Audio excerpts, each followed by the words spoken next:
Très heureuse de vous retrouver ce jour, madame, monsieur, bonjour. Place à l'actualité du monde tel qu'il se porte et tel qu'il nous porte. Les États-Unis ont lancé l'idée de retirer près de 12 000 soldats de leur base en Allemagne. Reste à concrétiser la chose, même si Donald Trump s'est dit prêt à revenir dessus si l'Allemagne augmentait sa contribution financière à l'OTAN. Dans le cas contraire, environ 64 000 soldats américains seront rapatriés aux États-Unis, tandis que 5 600 autres seront repositionnés dans d'autres pays de l'OTAN, notamment la Belgique et l'Italie. L'Allemagne est en retard de paiement, elle n'a pas payé ses frais, ils n'ont pas payé leur cotisation à l'OTAN, ils sont loin d'avoir payé et ils n'ont pas l'intention de le faire. Les États-Unis ont été exploités sur le plan commercial, militaire et sur tout le reste pendant de nombreuses années. Mais je suis ici et je vais tout régler, a déclaré le président américain Donald Trump.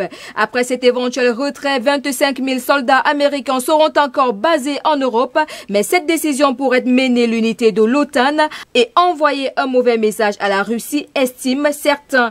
Directement impacté, le ministre-président du Land de Bavière, Markus Söder, ne trouve toujours aucune explication ou justification à cette décision.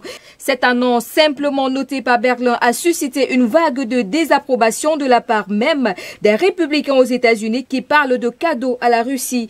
Des démocrates et anciens hauts responsables militaires ont aussi déclaré que cette décision profiterait à la Russie, dégraderait la sécurité nationale et l'état de préparation militaire des États-Unis, coûterait des milliards de dollars aux contribuables américains et saperait les relations des États-Unis avec l'Allemagne, l'OTAN et l'Europe.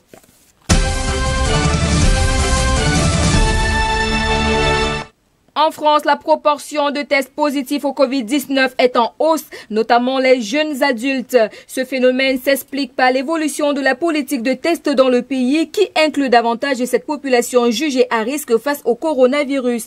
Depuis mi-mars, les jeunes ont également été écartés de la politique de tests, dans un premier temps centré sur les cas graves et les personnes à risque. Aujourd'hui, les tests servent non seulement à dépister les nouveaux cas, mais aussi leurs contacts avant même l'apparition des premiers symptômes. Les personnes testées sont donc plus nombreuses et ont un profil plus varié, expliquant en partie la hausse de cas positifs chez les jeunes. En effet, selon la Direction générale de la santé, le taux de reproduction du virus au niveau national est supérieur à 1,3 en augmentation constante depuis le 1er juillet. Pour contrer cette circulation du virus, la Direction générale de la santé rappelle l'importance d'organiser les festivités et rassemblements en plein air plutôt que dans des lieux clos. Elle ajoute également qu'il faut limiter le nombre de participants portés systématiquement un masque.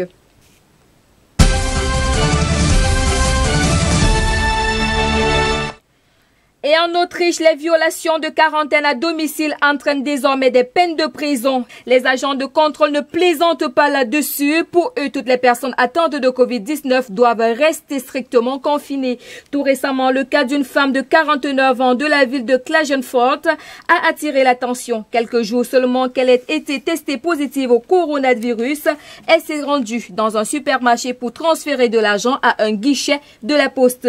Au tribunal, la femme de 49 ans a justifié la violation de quarantaine par une urgence familiale, mais cela ne l'a pas empêché d'écoper d'une amende de 800 € et de 6 mois de prison avec sursis.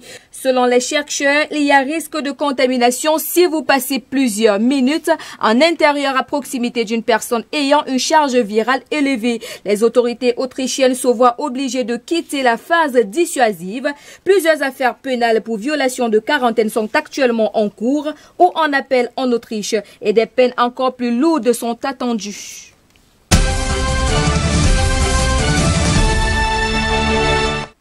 Les colleuses se sont mobilisées pour dénoncer le génocide des Ouïghours en Chine. Ce groupe de Français contre les fémicides et les violences conjugales ont envoyé ses troupes coller leur slogan sur les murs de la Banque d'import-export de la Chine à Paris et sur ceux des sièges de grandes marques dans la même ville. Accusée d'esclavage moderne, de travail forcé, de déplacement de la population, la Chine est la première visée. Mais aussi plus de 83 multinationales ont été mises en cause par une étude parue en mars pour cautionner cette politique menée par Pékin. La Chine dément toutes les accusations concernant les Ouïghours. Mardi dernier, le ministre français des Affaires étrangères Jean-Yves Le Drian suppliant avait demandé à ce que Pékin accueille une mission internationale indépendante sous la houlette de l'ONU pour évaluer le traitement de la population ouïghour.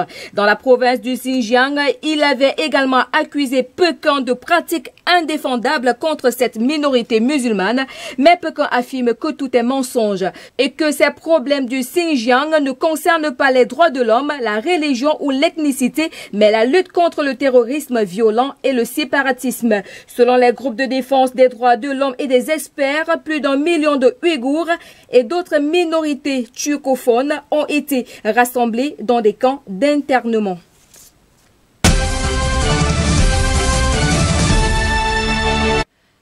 Un peu de religion dans cette édition. Les fidèles musulmans sélectionnés pour le Hajj ont commencé hier mercredi 29 juillet le grand pèlerinage de la Mecque, le plus restreint de l'histoire moderne avec de nombreuses précautions sanitaires pour cause de pandémie de Covid-19.